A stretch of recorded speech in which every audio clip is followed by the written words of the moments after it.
Ex-boyfriend na dumalaw sa kanyang ex-girlfriend, pinagsasaksak ng live-in partner. Narito ang newscoop ni Kim Gomez.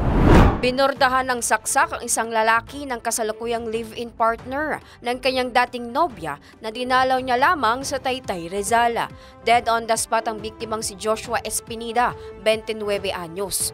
Dahil sa mga saksak sa iba't ibang bahagi ng katawan. Nakatakas naman ang suspect na nakilala lang sa alias na Rodena, 31 anyos. Ayon sa Taytay Municipal Police, nagtungo ang biktima sa naturang lugar upang dalawin sana ang kanyang dating kinakasama na si alias Mary Jane, 35 anyos. Gayunman, nagalit umano ang biktima nang makita nito sa lugar ang kanyang karibal na si alias Rodena. Kaya nauwi sa mainit ang pagtatalo at suntukan ng dalawa hanggang sa humantong sa pananaksak sa biktima na ikinasawi nito. Mabilis namang tumakas ang suspect na target na ngayon ng manhunt operation ng mga otoridad.